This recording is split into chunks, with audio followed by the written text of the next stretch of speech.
아멘. 하나님께서 오늘 저에게 주시는 말씀은 열왕기상 11장 26절에서 43절입니다. 제 성경은 구약 성경 532면입니다. 오늘 본문이 좀 이제 긴데요.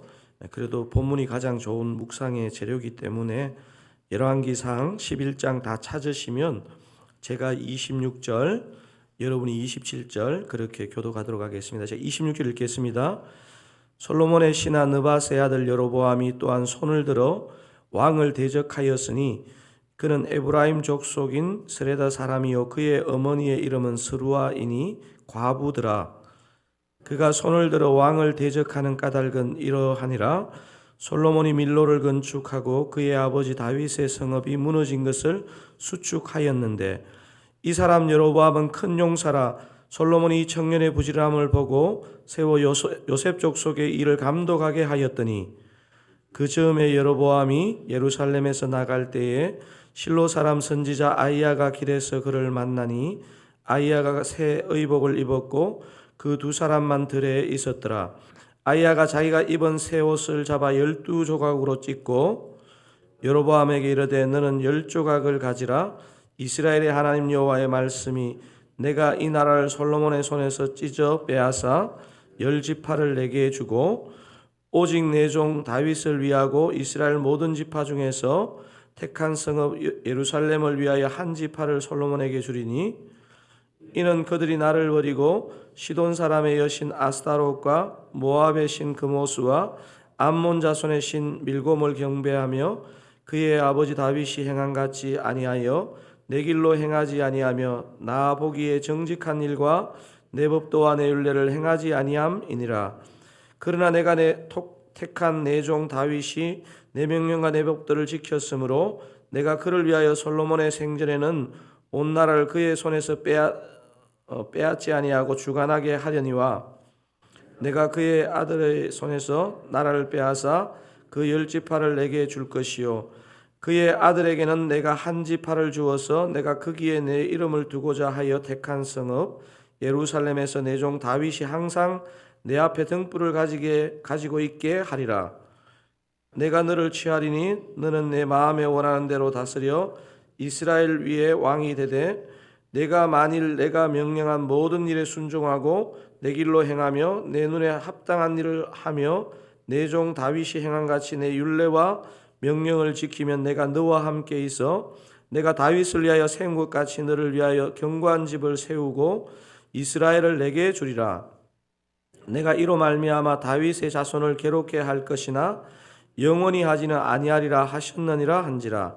이러므로 솔로몬이 여로보암을 죽이려 하매 여로보암이 일어나 애굽으로 도망하여 애굽 왕 시삭에게 이르러 솔로몬이 죽기까지 애굽에 있으니라. 솔로몬의 남은 사적과 그의 행한 모든 일과 그의 지혜는 솔로몬의 실록에 기록되지 아니하였느냐. 솔로몬이 예루살렘에서 온 이스라엘을 다스린 날수가 40년이라.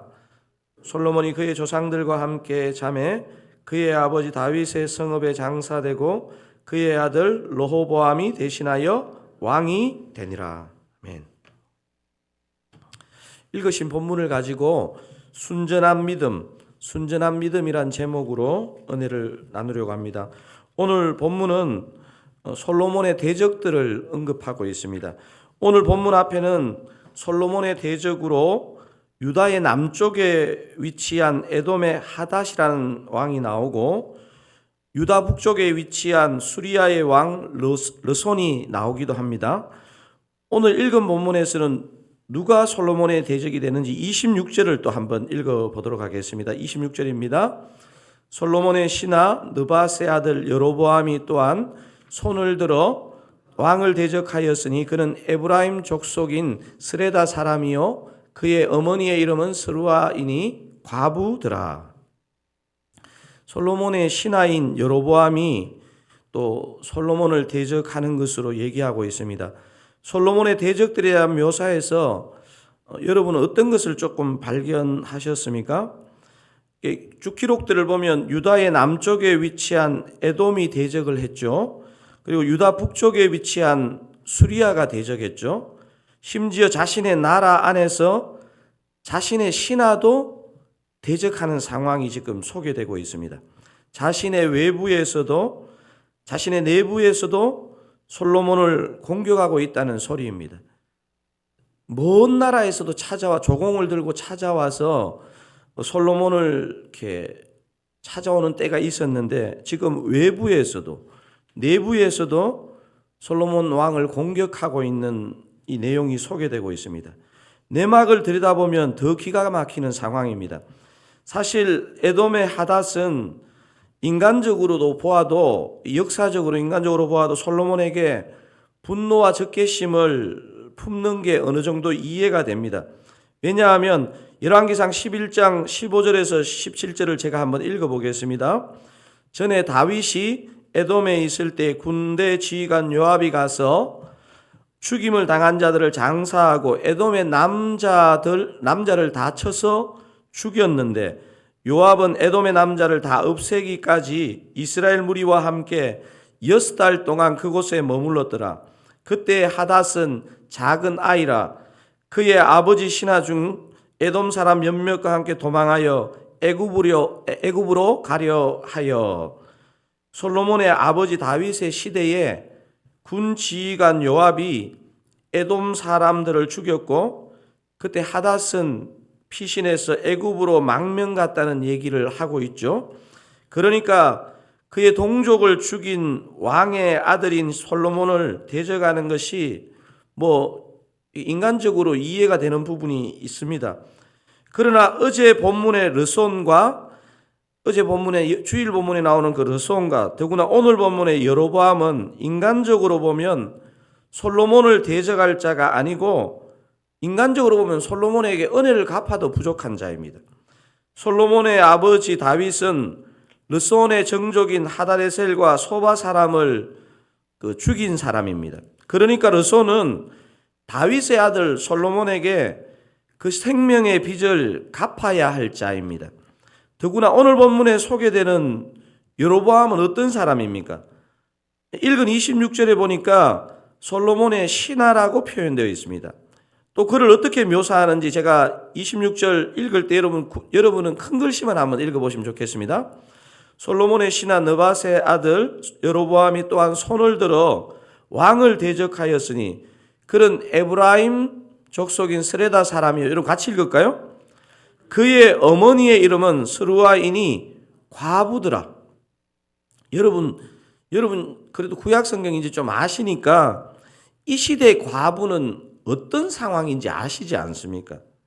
요즘 시대 과부하고는 전혀 차원이 다르거든요. 과부가 정상적인 생활을 하고 정상적으로 아이를 키우는 것은 거의 불가능한 어려운 시대였습니다. 이런 시대에 과부의 아들로 자랐다. 이것은요, 출세를 전혀 못한다는 얘기하고 똑같습니다. 얼마나 결핍이 많고 서러움이 많았겠습니까?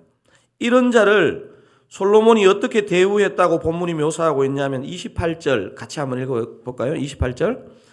이 사람 여로보암은 큰 용사라. 솔로몬이 이 청년의 부지런함을 보고 세워 요셉 족속의 일을 감독하게 하였더니 한 나라의 왕이 과부의 아들을 주목하고 선처를 베푸는데 어떻게 베풀었느냐?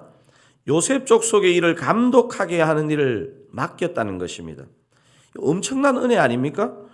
그런데 이 여로보암이 어떻게 배신할 수 있습니까? 오늘 본문에 보니까 선지자 아이야를 만나서 그 선지자의 예언을 듣고 그렇게 하게 됩니다. 그런데 두 사람의 대적과 반역을 단순히 인간적인 것으로 본문은 묘사하고 있지 않습니다.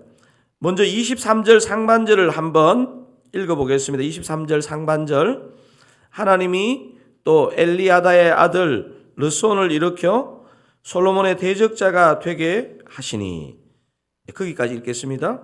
하나님이 르손을 일으켜 솔로몬의 대적자가 되게 하셨다고 본문은 묘사합니다. 오늘 또 본문 33절은 무엇이라고 묘사합니까? 33절 읽겠습니다. 이는 그들이 나를 버리고 시돈 사람의 여신 아스타롯과 모압의 신 그모스와 암몬 자손의 신 밀곰을 경배하며 그의 아버지 다윗이 행한 같이 아니하여 내 길로 행하지 아니하며 나보기에 정직한 일과 내 법도와 내 율례를 행하지 아니함이니라. 어제 주일 본문의 대적도 오늘의 대적도 단순히 인간적인 배신이 아니라 하나님과의 영적인 문제에서 기인했다, 이것을 계속 보여주고 있습니다. 하나님이 왜 그토록 사랑하고 축복한 솔로몬에게 대적을 일으켰느냐? 좀 전에 읽으신 33절은 하나님과의 관계 문제다. 내가 너에게 준 언약과 약속과 말씀을 너가 지키지 않았다는 것을 다시 얘기해 주시는 것입니다. 그리고 그 관계의 문제를 본문은 어떻게 묘사하느냐? 크게 두 가지로 묘사하는데요. 하나는 하나님을 버린 것으로, 또 다른 하나는 하나님의 법도와 율례를 행하지 않았다는 것으로, 그렇게 하나님의 말씀을 불순종한 것으로 그렇게 얘기하고 있습니다. 그렇다면 솔로몬과 솔로몬 시대 사람들이 하나님은 전혀 안 섬기고 우상만 섬겼느냐? 저는 절대로 그렇게 보지 않습니다. 정확하게 보면요, 하나님도 섬기고 우상도 섬기는 양다리를 걸쳤습니다.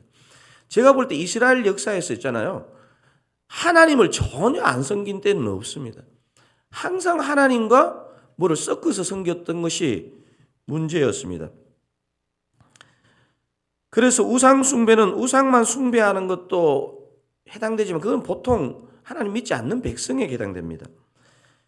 그러니까 하나님을 믿는 사람에게 우상 숭배는 뭐냐? 하나님도 섬기고 우상도 조금 붙잡는 것, 이것이 우상 숭배입니다.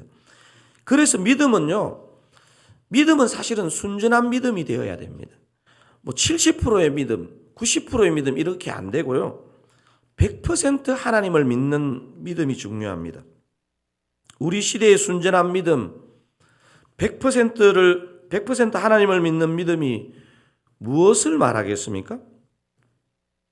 순전한 믿음을 갖는다고 하면 한국교회가 그간 수십 년의 역사 속에서 이 순전한 믿음을 갖는다고 그러면요, 이게 이원론적인 생각이 되어 있어가지고 선교사가 되거나 목회자가 되거나 이런 방향으로 갔던 것 같아요.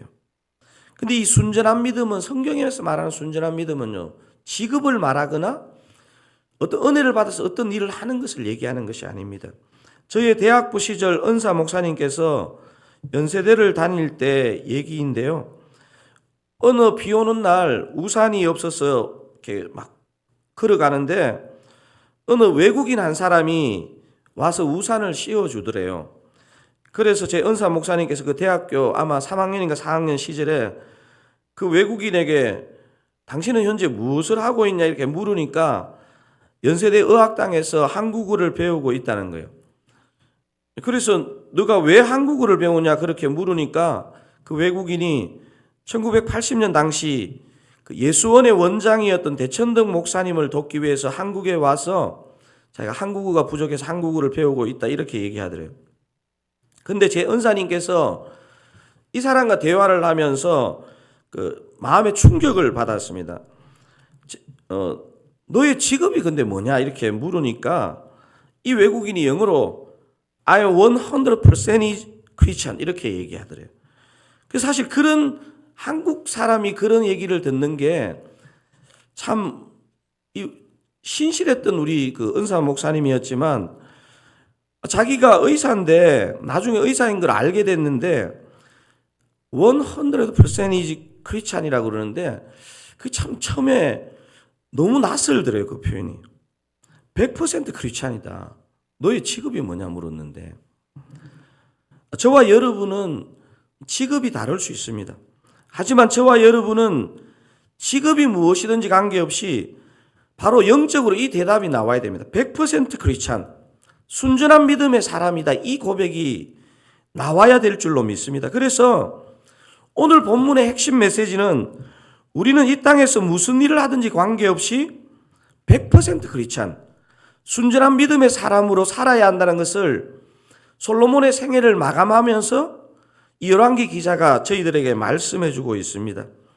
사랑하는 드사랑가족 여러분, 저와 여러분의 이번 한 주가 어디서 무슨 일을 하든지 관계없이 100% 크리스찬, 순전한 믿음의 사람으로 곳곳에서 승리하시기를 주님의 이름으로 축원드립니다. 우리가 오늘 이 말씀을 붙잡고 한번 기도하기를 원하는데요. 여러분, 우리 자신도 그렇고 우리 자녀도 그렇고 우리 주변 사람도 그렇고요. 우리는 이미 예수를 믿었다면요. 우리는 직업과 관계없이, 내가 무슨 일을 하는 일과 관계없이 우리는 100% 크리스찬, 순전한 믿음의 사람이 되어야 할 줄로 믿습니다. 우리 오늘 이 시간 기도할 때 오늘 하루 이 땅에서 내가 무슨 일을 하든지 관계없이 100% 크리스찬, 순전한 믿음의 사람으로 살게 하옵소서. 우리 간절한 마음을 담아서 우리 주여 한번 크게 한번 부르시고 오늘 말씀을 붙잡고 간절하게 한번 합심하여 기도하시겠습니다. 주여! 주님 그렇습니다. 주님 그렇습니다. 주님이 주의 자녀 삼으시고 부르셨는데 저와 우리 하나님의 백성들은 100% 크리스찬, 순전한 믿음의 사람 되기를 원합니다. 우리가 어디에 있든지 무엇을 하든지 관계없이 우리는 주님의 100% 사람 되기를 원합니다. 순전한 믿음의 사람이 되어서 타협 없이 순전한 믿음으로 오늘 하루와 이번 한 주를 승리하며 달려갈 수 있기를 원합니다. 하나님 아버지, 우리의 가정, 우리의 공동체, 우리의 모임을 돌아보면서 믿음의 요소가 없는 부분들을 아버지 몸부림하면서 주님 앞에 기도하면서 더 순전한 믿음으로 나아갈 수 있게 하여 주시옵소서. 그러기 위해서 우리가 먼저 우리가 속한 곳에서 순전한 믿음의 사람이 되며 100% 크리스찬이 될 수 있도록 그렇게 우리를 빚어주시고 사용해 주시기를 원합니다. 주여 성령으로 역사하여 주시옵소서. 찾아와 주시옵소서.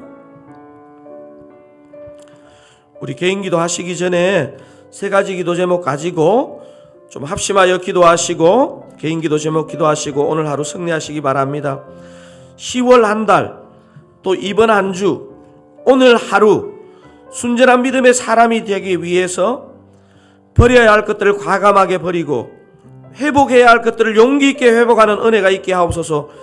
첫 번째는 말씀을 붙잡고 이번 한 달, 이번 한 주, 오늘 하루 우리가 순전한 믿음의 사람이 되기 위해서 버려야 할 것들을 과감하게 버리게 하시고 회복해야 할 것들을 용기 있게 회복하는 은혜가 있게 하옵소서 기도하기를 원합니다.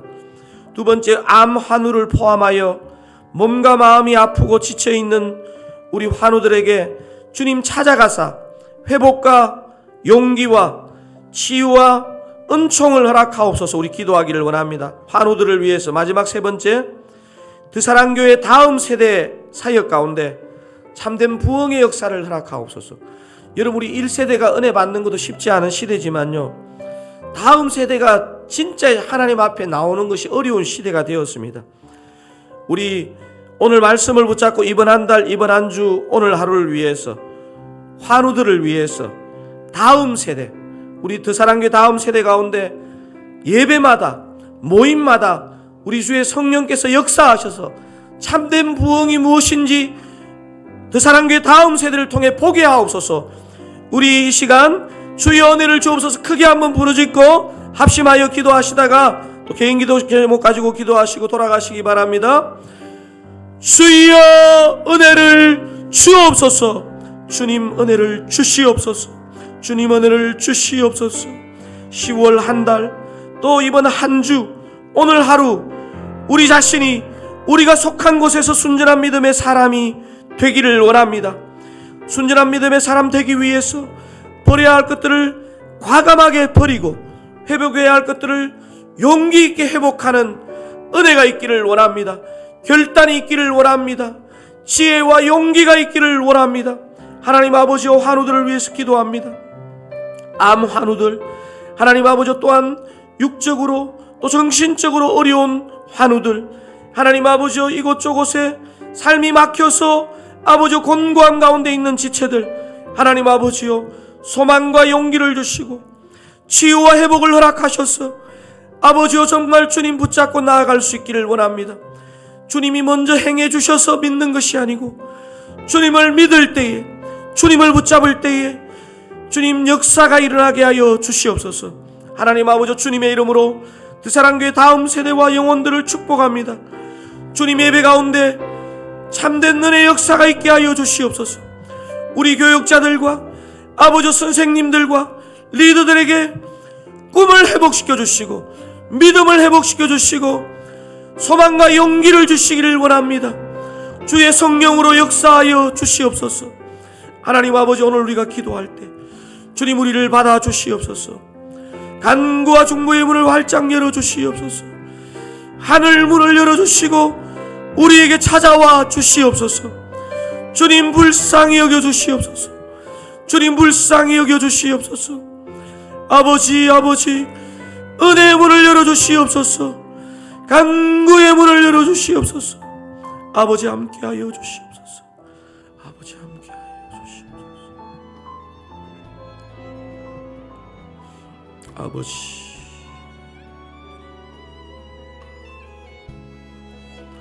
아버지, 기도의 불을 아버지,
아버지,